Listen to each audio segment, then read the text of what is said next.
سلام كبرات تخاتلتين لومي عسران حموشتن حدار كلتشحن عسران كلتن اب استدالو وزيناتات بمسرز تبصح سمع اخول حاجزي اتيلن كبل سمز تግራይ مغلاصم ابايتو سباو مسلات ودو حورات هاغرات ايرتران ايران مدغافا اب ايرترا زلو كونتات بزملكت بمعكن زينا بي بي سي وصي زلو حبريتا تحتوي بايتو روسيا انصار غبرو سدوماين زقنعه حدش امام مصداقون كالن زتقالل كخونيو ابزا چانل دمان وتر تخاتلتن مخون سبسكرايب كتغبرون نتانا يدول ملكت كتوقن بخبري يعدمكم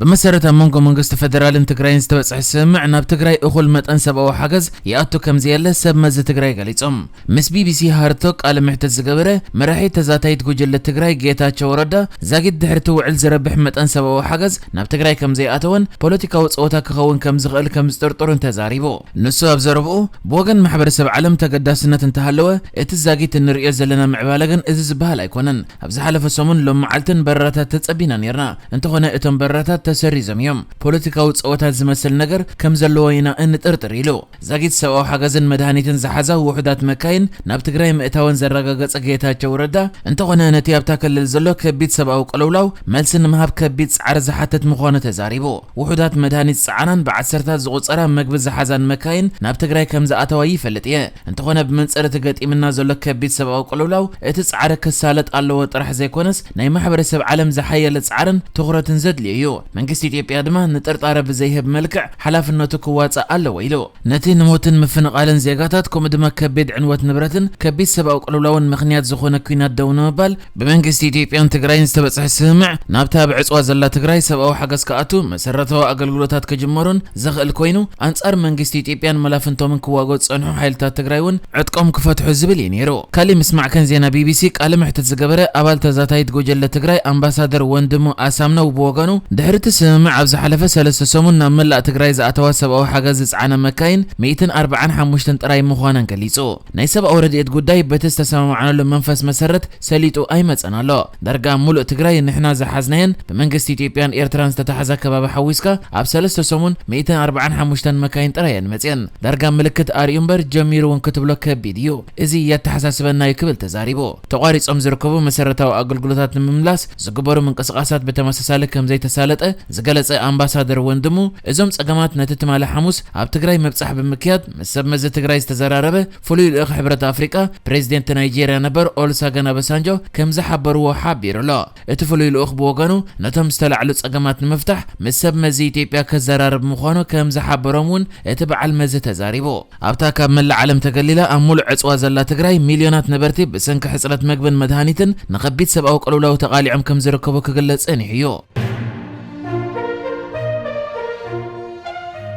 بايتو سبأو مسالات ودو حورات هاجرات منجست إيران سلماو سلفتات نمبتان قبل على سلفنياتات نزوز زلك قتال السجوم تزت صار جوجلة نمت ياس وسينو نتوسانا نمحلف اتبايتو بزكايد أخيبا عسران حموشتان هاجرات نيدقف دمت خبان كلوا إيرترا تركبن شدشت هاجرات نتي إيران توز زلك قتال السجوم تزت صار جوجلة نخيط أيسين تقويما مع عرباوين دبلوماسيات نتوم قبل على سلفنياتات بدل زفت سمزلو تحت تنمكبر زي شعراو مصراي كم زكايد زغلص خوينم اتوسانا نتناب إيران تقاوم زكايد زلوا دق انستيو حيال ناي دغف ملእኽቲ ከም ዝኾነ ሓቢሮም ኢራን ብወገና ነቲ ውሳነ ፖለቲካዊ ተንኮል ክትብል ያነጽጋቶ ኣብ መስርሕ ድምጽ መሃብ ድማ ኤርትራ ኣርሜንያ ቻይና ኩባ ፓኪስታንን ቬኔዙዌላን ንመቋም ናይታ ጉጅለ ክቃወማን ከለዋ 16 ሃገራት ድማ ድምጽ ተዓቅበ የንገረን ኣብ መኽፈቲቲ ኣብ ጀኔቫ ዝተኻየደ ኣኺባ ሓላፊ ሰብኣዊ መሰላት ውድብ ሕቡራት ሃገራት ቮልከር ቱርክ ኢራን ኣብ ሙሉእ ቀለውላው ከም ዘላ ኣጠንቂቑ ኣብታ ሃገር ኣብ ዝሓለፈት 9 ሰሙናት ልዕሊ 300 ሰባት መቕታሎምን ኣስታት 14,000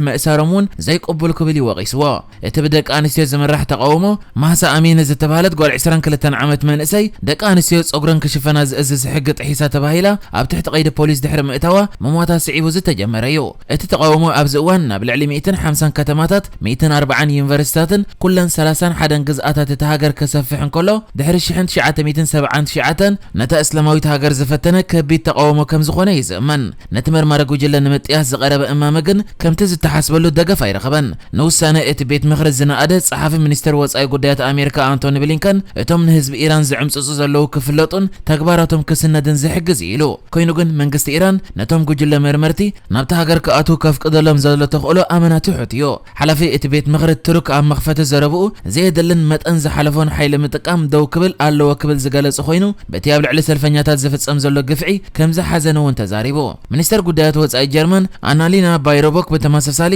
ኢራን ሰብኣዊ መሰላት ከተኸብርን ተቃውሞ ከይትጭፍልቕን ዝቐረበላ ተደጋጋሚ ጻውዒት ክትነጽጎ ጸኒሓ ኢላ ተወካሊት ኢራን ኸዲጃ ካሪም ግን ሃገራት ምዕራብ ነዚ ክሰብካ ሞራላዊ ተኣማንነት የብልን ክትብል ነቶም ክስታት ነጺጋቶም ንሳ ንቡራት ጉዳያት ሰብኣዊ መሰላት ከም መሳርሒ ፖለቲካዊ ዕላማታት ውሑዳት ጉጅለ ሃገራት ምዕራብ ምጥቃም ዝሕዝንን ዘዋርድን ክትብል ድማ ነቲ ውሳነ ክትነቕፎን ከላ ኣምባሳደር ቻይና በተመሳሳሊ ሰብኣዊ መሰላት ናብ ውሽጣዊ ጉዳያት ካልኦት ሃገራት ንምትእታው ከም መሳርሒ ምጥቃም ንዝግበር ምንቅስቓስ ኣጠንቂቑ ምስቲ ኣብ ኢራን ዝካየድ ዘሎ ተቃውሞታት ብዝተሓሓዝ ድማ ኣባል ሃገራዊት ጋንታ ኩዕሶ እግሪ ኢራን ዝነበረ ወዲ 35 ዓመት ቮሪያ ጋፎሪ ዝተባሃለ ተጻዋታይ ንመንግስቲ ብምውቃስ ንተቃወምቲ ደጊፉ ብዝብል ኣብ ትሕቲ ቀይዲ ከም ዝኣተወ ተገሊጹሎ መንግስት ኤርትራን መንግስት ፌደራል በመደጋፍ አንጻር ኃይልታት ትግራይ ዝተሳተፉ ኩናት ኢትዮጵያ ኣብ ፕሪቶሪያን ናይሮቢን በስምዕ ሰላም ድሕሪ ምውድኡ ኣብ ዝተፈላልየ ከባቢታት ኤርትራ ቀጻልን ጽዑቕን ግፋይ ይካየድ ከም ዘሎ ማዕከን ዜና ቢቢሲ ገሊጹ ብመሰረት እታ ማዕከን ካብ ምንጭታተይ ረኺበ ብምባል ኣስፊራቶ ዘላ ሓበሬታ ድማ ኣብ ዝተፈላልየ ከባቢታት ኤርትራ ወይ ሰብኡት ክንን ደቂ ክንን ኣምጻእ እናተባሃላ ወሊደን ዘመርዓዋ ኣዴታት ከይተረፈ ኣብ ክንድን ልዕሊ 15 ዓመታት ኣብ ሰራዊት ዘገልገሉ ሓዳር ተኺሎም ደቆምን ኣንስቶምን ከኣልዩ ክናብዩን ዘይከኣሉ ደቀን ከም ዝተኣሰራ ገሊጹ ሓደ ካብ ኤርትራ ነዛ ማዕከን ሓበሬታ ዝሃበ ንድሕነቱ ሽሙ ዝተዓቀበ ውልቀሰብ እቲ ቀንዲ ምኽንያት ናይ ዝድሕሪ ስምዕ ሰላም ዝቕጽል ዘሎ ግፋን ሃደንን እቲ ህዝቢ ደቅመን ተገፊፎም ናብ ውግእ ከኣቱ ደቅመን ካብ ሰራዊት ከብሎም ወይ ሃዲሞም ክነብሩ ካብ ዝብል ስምዒት ኣንጻር ንሓድሕዱ ስለ ዝቐንዐ ኤርትራ ንኹላትና ሓደ እያ ትበጽሓና ብማዕረኻ ክነገልግለላ ኣለና ብዝብል ስምዒት እቲ ግፋይ ይካየድ ከም ዘሎን ንመጻኢ እውን ከም ዘይተርፍ ከም ዝመስል ይሓቢሩ ነዚ ኣብ ኤርትራ ዘሎ ኩነታት ዝገልጽ ጸብጻባት ብወገን ኤርትራ ካብ ሓቂ ዝረሓቐ ጠቐነይ ዝብል መልሲ ዝወሃበ ኮይኑ አሜሪካ ትመርሕን ሃገራት ምዕራብ ኤርትራዊ ዓቕሚ ብምምጻይ ኮነ ብምስምስ ገሰት ሰብኣዊ መሰላት ንኤርትራ ንምስይጣን በቐጻሊ ይሰርሓ ከም ዘለዋዩ መንገዲ ሚኒስተር ዜና ኤርትራ የማነ ገብረ መስቀል መልሲ ክወሃብ ዝረአ ከም ዝከር ኤርትራ ነቲ ኣብ መንጎ ትግራይን መንግስቲ ፌደራልን ዝተገብረ ስምምዕ ዘለዋ ተዓቅቦታት ንምግላጽ ጽባሕ እቲ ስምምዕ ሰላም ፕሪቶሪያ ንሓድሽ ኣጀንዳ አሜሪካ ንምምካት ሕጂ እውን ጽንዓት ብዝበረኸ ንቕሓት ብዝብል ኣርእስቲ መግለጺ ወፂኡ ዝነበረ ኮይኑ ኣብቲ መግለጺ ከዓ ኣብ መሬትን ብግብርን ብኩልንታዊ ዓቕምን ቁመናን ዝጠፍአ ሕወሓት ኣብ ወረቐትን ኣብ ዝኽረን እውን ከይጠፍእ አሜሪካ ናይ ሕወሓት ኣድሕን ተራ ብምጽዋት ኣብ ኣፋታትሓ ናይቲ ግጭት ርኡይን ጉህድን ዕምፀጻ ተፈጺሙ ክትብል አሜሪካ ኣብ ጉዳይ ዕርቀ ሰላም ኩናት ኢትዮጵያ ዘይፍትሓዊ ተራ ከም ዝተፈጸመት ከሲሳ ነይራያ ታሕተዋይ ባይቶ ሃገር ሩስያ ነቲ ዝኾነ ይኹን ምድንፋዕ ዝምድና ተመሳሳሊ ጾታ ዝእገድ ሕጊ ዳግማይ ከናውሕ ወሲኑ መሰረት እቲ ዝተመሓየሸ ሕጊ ኣብ ኢንተርኔት ንዝቐርብ ተመሳሳሊ ጾታ ጾታዊ ዝምድና ክገብሩ ዘተባብዕ መጽሓፍ ይኹን ፊልም ወይ ድማ ካልእ ትሕዝቶ ክእገድን ብኸቢድ ከቕጽዕን ዝብል እቲ እማመ ሚኒስተር ወጻኢ ጉዳያት አሜሪካ አንቶኒ ብሊንከን ምግሃስ ናጽነት ምዝራብ ክብል ድሕሪ ምንቃፉ መልሲ ንብሊንከን ዝብል ሳጓ ተዋሂብዎሎ እቲ እማመ ብሓፈሻ ኣብቲ ሃገር ዝኾነ ንግብረ ሰዶማውነት ዘተባብዕ ትሕዝቶታት ከይዝርጋሕ ዝኽልክል ኮይኑ ታሕተዋይ ባይቶ ሩስያ ድማ ብ397 ድምጽዩ ደጊፍዎ ዘሎ እዚ እማመ ከም ሕጊ ጸዲቑ ኣብ ተግባር ክውዕል ድማ ላዕለዋይ ባይቶ ተሃገር ከጽድቆሉ ዘሎ ኮይኑ ብፕሬዝደንት ቭላድሚር ፑቲን ድማ ክፍረም ኣለዎ እቲ እማመ ሒዝዎ ዘሎ ነጥብታት ድማ ዝኾነ ይኹን ናይ ግብረ ሰዶማውያን ርክብ ብኣወንታዊ መንገዲ ዘተባብዕ መራኸቢ ብዙሓን ጾታዊ